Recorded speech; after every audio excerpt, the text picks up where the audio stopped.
Hi ಎಲ್ರೂ ಹೇಗಿದ್ದೀರಾ? ವರಮಹಾಲಕ್ಷ್ಮಿ ಹಬ್ಬ ಇರೋದ್ರಿಂದ ಅರ್ಶಿನ ಕುಂಕುಮ ಅಂತೇಳಿ ನಾವು ಬ್ಲೌಸ್ ಪೀಸ್ ಬದಲು ಪರ್ಸ್ನ ತಂದಿದ್ವಿ. ಹಿಂದಿನ ದಿನ ರಾತ್ರಿ ನಾವು ಆಫೀಸಲ್ಲೆಲ್ಲ ರೆಡಿ ಮಾಡ್ಕೊಡೋಣ ಅಂತೇಳಿ ಆ ಪರ್ಸಿಗೆ ಅರ್ಶಿನ ಕುಂಕುಮ ಬಳೆ ಕಾಣಿಕೆ ಎಲ್ಲ ಹಾಕಿ ರೆಡಿ ಮಾಡ್ಕೊಳ್ಳೋಣ ಅಂತೇಳಿ ನಾವು ತಯಾರಿಯನ್ನು ಮಾಡ್ಕೊಳ್ತಾ ಇದ್ವಿ. ಎಲ್ರಿಗೂ ಅಡ್ವಾನ್ಸ್ ವರಮಹಾಲಕ್ಷ್ಮಿ ಹಬ್ಬದ ಶುಭಾಶಯಗಳು. ಇದು ವರಮಹಾಲಕ್ಷ್ಮಿ ಹಬ್ಬದ ಹಿಂದಿನ ದಿನ ಮತ್ತು ವರಮಹಾಲಕ್ಷ್ಮಿ ಹಬ್ಬದ ದಿನದ ಲಾಗ್ ಆಗಿರುತ್ತೆ. ನಾನು ಯೂಟ್ಯೂಬ್ ಚಾನಲ್ನಲ್ಲಿ ಇವಾಗ ಲೆಂತಿ ವೀಡಿಯೋಸನ್ನು ಅಪ್ಲೋಡ್ ಮಾಡ್ತಾ ಇದ್ದೀನಿ. ದಯವಿಟ್ಟು ಸಬ್ಸ್ಕ್ರೈಬ್ ಆಗಿ, ಲೈಕ್ ಆ್ಯಂಡ್ ಶೇರ್ ಕಾಮೆಂಟ್ ಮಾಡಿ. ನಾವು ದೇವ್ರಿಗೆ ಬೇಕಾಗಿರೋ ಪೂಜೆ ಸಾಮಾನೆಲ್ಲ ರೆಡಿ ಮಾಡಿ ಇಟ್ಬಿಟ್ಟು ಹೋಗಿದ್ವಿ. ನಂತರ ಮನೇಲಿ ಏನು ಪೂಜೆ ಮಾಡಬೇಕು ಅಂತೇಳಿ ಮನೇಲಿ ಪ್ಲ್ಯಾನ್ ಹಾಕೊಂಡು ಬಿಂದಿಗೆ ಎಲ್ಲ ರೆಡಿ ಮಾಡಿ ಇಟ್ಬಿಟ್ಟು ಹೋಗಿದ್ವಿ. ನನಗಂತೂ ಫುಲ್ ನೈಟ್ ನಿದ್ದೆನೇ ಬಂದಿಲ್ಲ. ನಾಳೆ ಹಬ್ಬ ಹಬ್ಬ ಹಬ್ಬ ಅಂತ ಅಷ್ಟು ಇದಾಗಿತ್ತು. ನಾನು ನೈಟ್ ಮನೆಗೆ ಬಂದಾಗಲೇ 11 ಇತ್ತು. ಎಲ್ಲ ರೆಡಿ ಮಾಡಿ ಇಟ್ಬಿಟ್ಟು ಬೆಳಿಗ್ಗೆ ಬೇಗ ಎದ್ದು ರಾಯರಿಗೆ ಪೂಜೆ ಮಾಡಿಬಿಟ್ಟು ಮನೆಯಲ್ಲೆಲ್ಲ ಪೂಜೆ ಮಾಡಿ ನೈವೇದ್ಯಕ್ಕೆ ಅಂತೇಳಿ ನಾನೇನು ಮಾಡ್ಕೊಂಡಿರಲಿಲ್ಲ. ನಾವು ಹಬ್ಬ ಮಾಡೋಂಗಿರಲಿಲ್ಲ. ಹಾಗಾಗಿ ಬಾಳೆಹಣ್ಣು ಹೂವೆಲ್ಲ ಇಟ್ಬಿಟ್ಟು ಮನೆಯಲ್ಲೇ ರಾಯರಿಗೆ ಸಿಂಪಲ್ಲಾಗಿ ಪೂಜೆಯನ್ನು ಮುಗಿಸ್ಕೊಂಡೆ. ಮನೆ ದೇವ್ರುಗಳಿಗೂ ಅಷ್ಟೇ ಸಿಂಪಲ್ಲಾಗಿ ಪೂಜೆ ಮುಗಿಸ್ಕೊಂಡು ಸಿಂಪಲ್ಲಾಗಿ ಹೂವು ಇಟ್ಬಿಟ್ಟು, ಹಬ್ಬ ಅನ್ನೋದ್ರಿಂದ ಹೂವಿನ ರೇಟ್ ಎಲ್ಲ ತುಂಬಾ ಕಾಸ್ಟ್ಲಿ ಆಗಿಬಿಡುತ್ತೆ. ನಮ್ಮಂಥ ಬಡವರು ಹಬ್ಬ ಮಾಡೋಂಗೇ ಇಲ್ಲ, ಅಷ್ಟು ಕಾಸ್ಟ್ಲಿ ಆಗಿರುತ್ತೆ. ನಂತರ ನಾನು ನ್ಯೂ ಕ್ಲಾತ್ಸ್ ಏನೋ ವಿಯರ್ ಮಾಡಲಿಲ್ಲ, ಇಲ್ಲೇ ಬಂದು ವಿಯರ್ ಮಾಡ್ಕೊಬೋಣ ಅಂತ ಹೇಳ್ಬಿಟ್ಟು ಎಲ್ಲ ರೆಡಿ ಮಾಡ್ಕೋತಾ ಇದ್ದೆ. ಲಕ್ಷ್ಮಿಗೆ ಫಸ್ಟು ರೆಡಿ ಮಾಡ್ಕೊಂಡ್ಸಿ ಸೀರೆ ಎಲ್ಲ ಉಡಿಸ್ಬಿಟ್ಟು ನೆಕ್ಸ್ಟು ಅಲಂಕಾರ ಮಾಡ್ಕೊಳ್ಳೋ ಅಂತೇಳಿ ಎಲ್ಲ ಅಲಂಕಾರವನ್ನು ಮಾಡ್ಕೋತಾ ಇದ್ದೀನಿ. ನನಗೆ ಎಲ್ಲ ಒಬ್ಬಳೇ ಮಾಡಬೇಕು ಅಂತೇನಿಲ್ಲ. ಆಫೀಸ್ ಕೊಲೀಗ್ಸ್ ನಮ್ಮ ರೂಪಾ ಮೇಡಮ್, ಅಮೃತ ಮೇಡಮ್, ದೀಕ್ಷಾ ಅಂತ ಇದ್ದರು. ಅವ್ರ ದೀಕ್ಷಾ ಬಂದಿರಲಿಲ್ಲ. ನಾವು ಇನ್ನೊಂದು 3 ಜನ ಇದ್ವಿ. ಎಲ್ಲರೂ ರೆಡಿ ಮಾಡ್ಕೋತಾ ಇದ್ವಿ. ಲಕ್ಷ್ಮಿಗೆ, ನಮ್ಮ ಕ್ಯೂಟ್ ಲಕ್ಷ್ಮಿ ಪುಟ್ಟ ಎಲ್ಲ ಅಲಂಕಾರವನ್ನು ಸ್ಟಾರ್ಟ್ ಮಾಡಿಕೊಂಡು ಸಿಂಪಲ್ಲಾಗಿ ಮುಗಿಸ್ಕೊಳ್ಳೋಣ ಅಂತೇಳಿ ಮುಗಿಸ್ಕೊತಾ ಇದ್ವಿ. ನಾವು ಎಲ್ಲ ಅಲಂಕಾರ ಬೈತಲೆ ಬಟ್ಟಂತೂ ಹಾಕೋ ಅಷ್ಟರಲ್ಲಿ ನಮಗಂತೂ ಸಾಕಾಗೋಯ್ತು. ಅದನ್ನು ಕರೆಕ್ಟಾಗಿ ಕೂತ್ಕೋತಾನೆ ಇಲ್ಲ. ಲಾಸ್ಟಲ್ಲಿ ಐಡಿಯಾ ಮಾಡಿಬಿಟ್ಟು ಒಂದು ದಾರದಲ್ಲಿ ಕಟ್ಟಿ ಹಾಕಿದ್ದು. ನಂತರ ಅಮೌಂಟು, ಡ್ರೈ ಫ್ರೂಟ್ಸ್ ಏನಿದೆ ಅದು, ಬಿಂದಿಗೆಯಲ್ಲಿ ಸ್ವಲ್ಪ ಐಟಮ್ಸ್ ಎಲ್ಲ ಹಾಕ್ತಾರೆ, ಅದನ್ನೆಲ್ಲ ನಾನು ಕ್ಯಾಪ್ಚರ್ ಮಾಡ್ಕೊಳ್ಳಿಕ್ಕೆ ಆಗಲಿಲ್ಲ. ಗಣೇಶ ಪ್ರತಿಷ್ಠಾಪನೆಗೆ ಕೂಡ ರೆಡಿ ಮಾಡಿಟ್ಟು ಕಳಶನೂ ರೆಡಿ ಮಾಡಿಟ್ಟಿದ್ವಿ. ಎಲ್ಲ ರೆಡಿ ಮಾಡಿಬಿಟ್ಟು ಪ್ರತಿಷ್ಠಾಪನೆ ಮಾಡ್ಕೊಬಿಡೋಣ ಅಂತೇಳಿ ಫಸ್ಟ್ ಮಂಡಲ ಬರೀಬೇಕೆಲ್ಲ. ಹಾಗಾಗಿ ಮಂಡಲದಲ್ಲಿ ರಂಗೋಲಿಯನ್ನು ಇಡಬೇಕಿತ್ತು. ಫಸ್ಟ್ ಹೋಗಿ ರಂಗೋಲಿ ಇಟ್ಟು ಬರೋಣ ಅಂತ ಹೇಳ್ಬಿಟ್ಟು ರಂಗೋಲಿ ಇಟ್ಟೆ.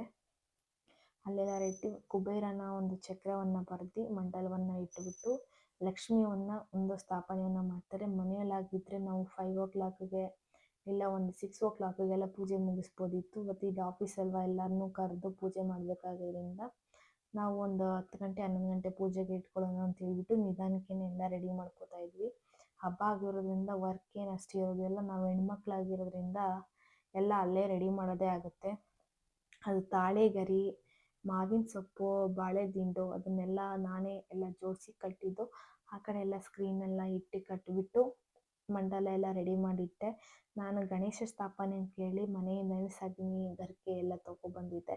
ಇಲ್ಲಿ ಆಫೀಸಲ್ಲಿ ಎಲ್ಲಿ ತರ್ತಾರೆ ಅಂತ ಹೇಳ್ಬಿಟ್ಟು ಲಕ್ಷ್ಮಿನ ರೆಡಿ ಮಾಡಿ ಇಟ್ಬಿಟ್ಟು ನಾವು ಒಂದು 10 ಕಾಲಿಗೆಲ್ಲ ರೆಡಿ ಮಾಡಿ ಲಕ್ಷ್ಮಿನ ಇಟ್ಬಿಟ್ವಿ.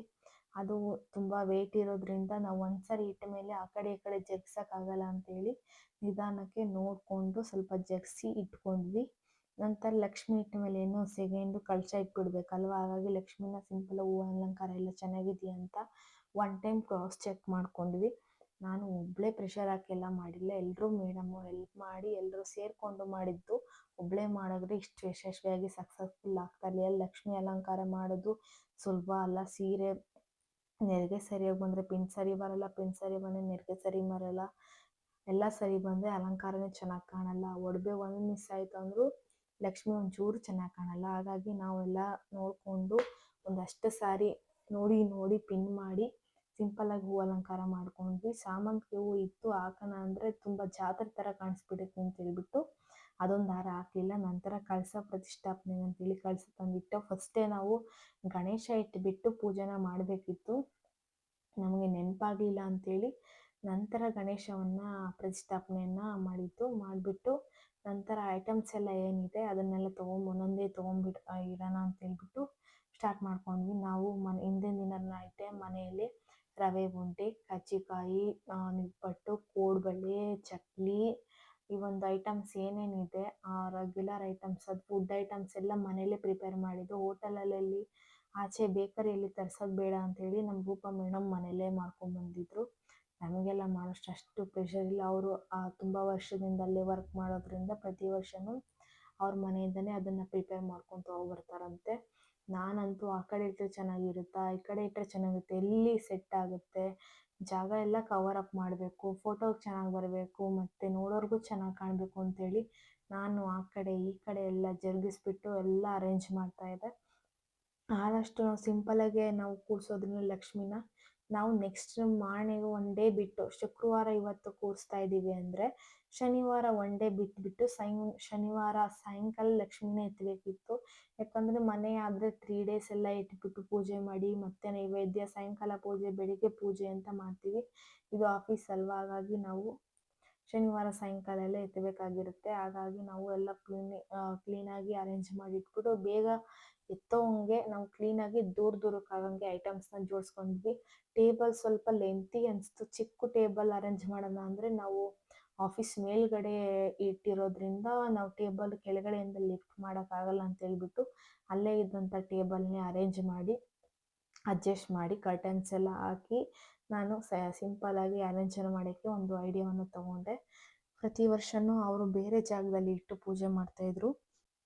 ಈ ವರ್ಷ ಮೇಲ್ಗಡೆ ಇಟ್ಬಿಡೋಣ ಅಂತೇಳಿ ಪ್ಲ್ಯಾನ್ ಮಾಡಿಕೊಂಡು ಮೇಲ್ಗಡೆ ಒಂದು ಲಕ್ಷ್ಮಿಯನ್ನು ಕೂರಿಸ್ತಾ ಇರೋದು. ನಾನೆಲ್ಲ ಅರೇಂಜ್ ಮಾಡಬೇಕಿತ್ತಲ್ಲ, ಎಲ್ಲ ಅರೇಂಜ್ ಮಾಡೋ ಅಷ್ಟರಲ್ಲಿ ಬಟ್ಟೆ ಎಲ್ಲ ಕೊಳೆಯಾಗಿಬಿಡುತ್ತೆ ಅಂತೇಳಿ ನಾನು ಬಟ್ಟೆ ಹಾಕ್ಕೊಳ್ಳಿ, ಸೀರೆ ಹಾಕ್ಕೊಳ್ಳೋ ಪ್ಲ್ಯಾನ್ ಇತ್ತು. ಬಟ್ ಅದು ಲಾಸ್ಟ್ ಮೂಮೆಂಟಲ್ಲಿ ಕ್ಯಾನ್ಸಲ್ ಆಯಿತು. ನಂತರ ದೀಪ ಎಲ್ಲ ಇಟ್ಟು ನಾವು ಆಫೀಸಲ್ಲಿ ನಮ್ಮ ಸರ್ ಎಲ್ಲ ಬೆಳ್ಳಿದು ಐಟಮ್ಸ್ ಎಲ್ಲ ತರಿಸಿದ್ರು. ಅದು ಹಾಗಾಗಿ ಆ ಕಡೆ ನಮ್ಮದು ಸರ್ದು 4 ಬ್ರಾಂಚಸ್ ಇದೆ. 4 ಬ್ರಾಂಚಸಲ್ಲಿ ಅಲ್ಲಿ ರೂಪಾ ಮೇಡಮ್ ಆಲ್ರೆಡಿ 2 ಬ್ರಾಂಚಲ್ಲಿ ಪೂಜೆ ಲಕ್ಷ್ಮಿ ಸ್ಥಾಪನೆ ಮಾಡಿ ಪೂಜೆ ಮಾಡಿ ಬಂದಿದ್ದರು. ನಾವಿಲ್ಲಿ 2 ಬ್ರಾಂಚಿಗೂ ಸೇರಿ ಈ ಒಂದು ಲಕ್ಷ್ಮಿನ ಕೂರಿಸ್ತಾ ಇದ್ವಿ. ಅಲ್ಲಿ 2 ಬ್ರಾಂಚಸ್ ಸೇರಿ ಒಂದು ಲಕ್ಷ್ಮಿ, ಇಲ್ಲಿ 2 ಬ್ರಾಂಚಸ್ ಸೇರಿ ಒಂದು ಲಕ್ಷ್ಮಿ. ನಮ್ಮದು ಮೇನ್ ಬ್ರಾಂಚ್ ಆಗಿರೋದ್ರಿಂದ ಮೇನ್ ಬ್ರಾಂಚಲ್ಲಿ ನಾವು ಸಿಂಪಲ್ಲಾಗಿ ಅರೇಂಜ್ ಮಾಡ್ಕೊಂಡಿದ್ದೀವಿ. ಅಲ್ಲಿ ಸಾಕಷ್ಟು ಬೆಳ್ಳಿ ಐಟಮ್ಸು ಎಲ್ಲ ಇಟ್ಟು ಜೋರಾಗಿ ಪೂಜೆ ಮಾಡಿದರು. ಅಲ್ಲಿ ಅವರಿಗೆ ಅಷ್ಟು ಫೋನಲ್ಲಿ ಲಾಗ್ಸಲ್ಲಿ ಫೋಟೋಸಲ್ಲಿ ಇಂಟ್ರೆಸ್ಟ್ ಇರಲಿಲ್ಲ. ಹಾಗಾಗಿ ನಾವು ಅಲ್ಲಿ ಹೋಗಿ ಕ್ಯಾಪ್ಚರ್ ಮಾಡ್ಕೊಳ್ಳೋಕೆ ಲೇಟ್ ಆಗುತ್ತೆ ಅಂತೇಳಿ ನಾನು ಇಲ್ಲೇ ಪೂಜೆನ ಸ್ಟಾರ್ಟ್ ಮಾಡಿಕೊಂಡು ಕ್ಯಾಪ್ಚರ್ ಮಾಡೋಕ್ಕೆ ಸ್ಟಾರ್ಟ್ ಮಾಡಿದೆ.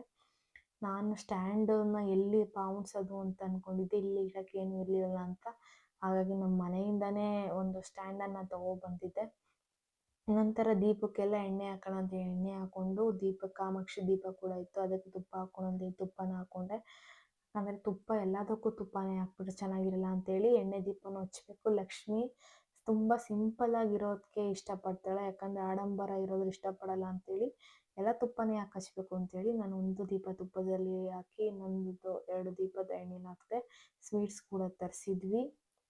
ಎಲ್ಲರಿಗೂ ಸ್ವೀಟ್ ಸಿಹಿ, ಒಂದು ಪೂಜೆ ಆದಮೇಲೆ ಸ್ವೀಟ್ಸನ್ನು ಹಂಚುವಂಥ ಏನು ಕಾರ್ಯಕ್ರಮ ಇರುತ್ತಲ್ಲ, ಹಾಗಾಗಿ ನಂತರ ಎಲ್ಲ ರೆಡಿ ಮಾಡಿ ಇಟ್ಟುಬಿಟ್ಟು ನಾನು ನೆಕ್ಸ್ಟು ರೆಡಿ ಆಗಬೇಕು ಅಂತ ಹೊರಡಿ ಅಂತ ಹೇಳಿದ್ರು ಮ್ಯಾಮು. ಅದಕ್ಕೆ ನಾನೆಲ್ಲ ಪೂರ್ತಿ ರೆಡಿಯಾಗಿ ಕರೆಕ್ಟಾಗಿದೆಯಾ ಅಂತೇಳಿ ನೋಡಿಬಿಟ್ಟು ಕ್ರಾಸ್ ಚೆಕ್ ಮಾಡಿ ಇನ್ನೊಂದು ಸಾರಿ, ಒಂದು ಸಾರಿ ಅಲ್ಲ 2 ಸಾರಿ ಅಲ್ಲ 3 ಸಾರಿ ನಿಂತ್ಕೊಂಡು ನೋಡಿದ್ದೀನಿ ಕರೆಕ್ಟಾಗಿ ಕಾಣಿಸ್ತಿದ್ಯಾ, ಚೆನ್ನಾಗಿ ಕಾಣಿಸುತ್ತಾ, ಅವರೆಲ್ಲ ಏನು ಅನ್ಕೋತಾರೆ ಏನು ಅಂತೆಲ್ಲ ಇನ್ನೊಂದು ಸಾರಿ ಕ್ರಾಸ್ ಚೆಕ್ ಮಾಡಿಬಿಟ್ಟು ರೆಡಿ ಆಗೋಣ ಅಂತೇಳಿ ದೀಪಕ್ಕೆ ಎಣ್ಣೆ ಹಾಕ್ಬಿಟ್ಟು ಹೋಗಿ ಬಂದರು ಮೇಡಮ್. ಹಾಗಾಗಿ ಫಸ್ಟ್ ದೀಪಕ್ಕೆ ಎಣ್ಣೆ ಎಲ್ಲ ಹಾಕ್ಬಿಟ್ಟು ನಂತರ ರೆಡಿ ಆಗಬೇಕಿತ್ತು.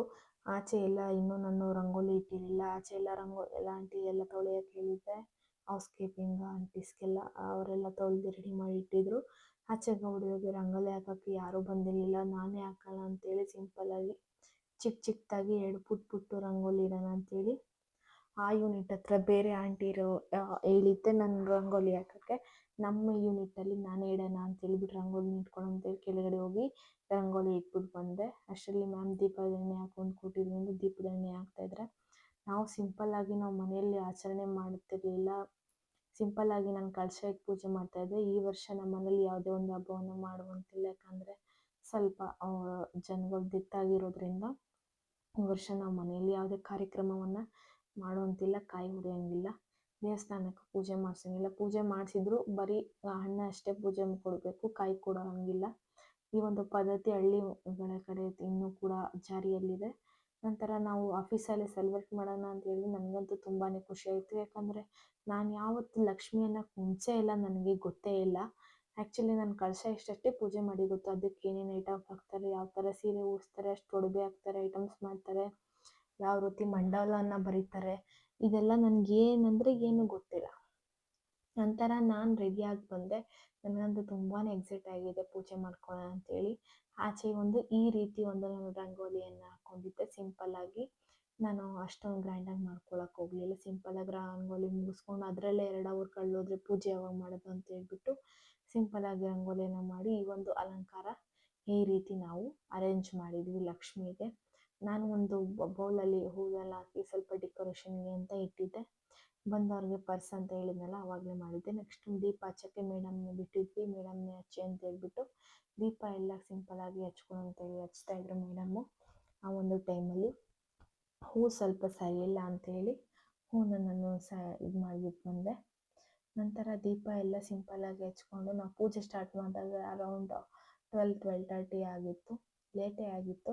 ಬೇಗ ಎಲ್ಲ ಪೂಜೆನ ಮುಗಿಸ್ಕೊಳ್ಳೋಣ ಅಂಥೇಳಿ ಲಕ್ಷ್ಮೀ ಅಮ್ಮನ ಪ್ರಾರ್ಥನೆ ಮಾಡಿಕೊಂಡು ಎಲ್ಲರ ಮನೆಗೂ ಎಲ್ಲ ಬರಮ್ಮ ಅಂತೆಲ್ಲ ಕೇಳಿಕೊಂಡು ಎಲ್ಲ 5 ಜನ ನಾವೇನಿದ್ವಿ ಪೂಜೆಯನ್ನು ಸ್ಟಾರ್ಟ್ ಮಾಡ್ಕೊಂಡ್ವಿ. ಅಮ್ಮಂಗೆ ಆರತಿಯನ್ನು ಮಹಾಮಂಗಳಾರತಿಯನ್ನು 5 ಜನ ಸೇರಿ ಪೂಜೆಯನ್ನು ಮಾಡಿ ಬೆಳಗಿದ್ವಿ.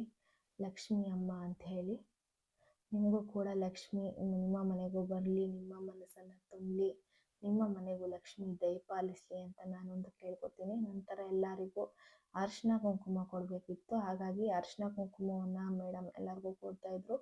ನಾನು ಕೂಡ ಅರಿಶಿನ ಕುಂಕುಮವನ್ನು ತೊಗೊಂಡೆ. ಎಲ್ಲರಿಗೂ ಕಾಣಿಕೆ ಕೂಡ ಅರೇಂಜ್ ಮಾಡಿದರು. ಅರಿಶಿನ ಕುಂಕುಮ ಜೊತೆಗೆ ಎಲೆ, ಅಡಿಕೆ, ಬಾಳೆಹಣ್ಣು ಕೂಡ ಇಟ್ಟಿದ್ರು. ನಾವು ಆಲ್ರೆಡಿ ಹೇಳ್ದಂಗೆ ನಾವು ಬಳೆ ಐಟಮ್ಸ್ ಎಲ್ಲ ಒಂದು ಪರ್ಸಲ್ಲಿ ಹಾಕಿಟ್ಟು ಗಿಫ್ಟ್ ಥರ ಪ್ಯಾಕ್ ಮಾಡಿದ್ವಿ. ಎಲ್ಲರಿಗೂ ಅದನ್ನು ಕೂಡ ಅರಿಶಿನ ಕುಂಕುಮವನ್ನು ಕೊಟ್ಟು ಅದ್ರ ಜೊತೆಗೆ ಅದನ್ನು ಕೊಟ್ವಿ. ನಂತರ ಏನಿದೆ ಅದು ಕಂಕಣ ಅಂತ ಏನು ಹೇಳ್ತೀವಿ ಅದನ್ನೆಲ್ಲ ಪೂಜೆ ಆದಮೇಲೆ ಕಟ್ಕೊಳ್ಳುವಂಥ ಪದ್ಧತಿ ಇದೆ. ನಾನು ಎಲ್ರಿಗೂ ಕೊಟ್ಟು ನಾನು ಕೂಡ ಕಟ್ಟಿಸ್ಕೊಂಡೆ. ಅಲ್ಲೇ ಕಟ್ಟೋಕ್ಕೆ ನಾವು ಮನೆಯವ್ರು ಇಲ್ಲದೆ ಇರೋದ್ರಿಂದ ನಾನು ಅಶ್ವಿನಿ ಕೈಲಿ ಕಟ್ಟಿಸ್ಕೊಂಡೆ. ಅಶ್ವಿನಿ ಪ್ಲಸ್ ಚಂದನ ಅಂತ ಇಬ್ಬರು ಹುಡುಗಿರು ಅವರು ಒಂದು ಲಕ್ಷ್ಮಿಗೆ ಸೀರೆಯನ್ನು ಉಡಿಸುವಂಥ ಕಾರ್ಯಕ್ರಮವನ್ನು ಮಾಡಿದ್ರು. ಯಶಸ್ವಿ ಆಗಲಿಕ್ಕೆ ಲಕ್ಷ್ಮಿ ಸೀರೆ ಕರೆಕ್ಟಾಗಿ ಕಾಣಿಸ್ಬೇಕು ಅಂದರೆ ಅವರಿಬ್ಬರೇ ಕಾರಣ. ನಾವು ವರ್ಕಲ್ಲಿ ಸೇಲ್ಸು ಮಾರ್ಕೆಟಿಂಗ್ ಅದು ಇದು ಬೀಳಿಸುವಂಥ ಬ್ಯುಸಿ ಆಗಿಬಿಟ್ಟಿದೆ. ಸೀರೆ ಉಡ್ಸಿದ ಕಡೆ ಗಮನ ಕೊಡಲಿಲ್ಲ. ಅವರಿಬ್ಬರೇ ಲಕ್ಷ್ಮಿಗೆ ಸೀರೆ ಉಡಿಸಿದ್ದು. ನೋಡಿ ನಮ್ಮ ಲಕ್ಷ್ಮಿ ಈ ರೀತಿ ಕಾಣ್ತಿದ್ಲು. ನಾವೊಂದು ಕ್ಯಾಪ್ಚರನ್ನು ನಿಮಗೆ ಸ್ಲೋ ಮೋಷನಲ್ಲಿ ತೋರಿಸೋಣ ಅಂತ ಹೇಳ್ಬಿಟ್ಟು ಈ ಒಂದು ರೀತಿಯೇ ಎಲ್ಲ ಕಡೆಯಿಂದನೂ ಕ್ಯಾಪ್ಚರ್ ಮಾಡಿದ್ದೀನಿ.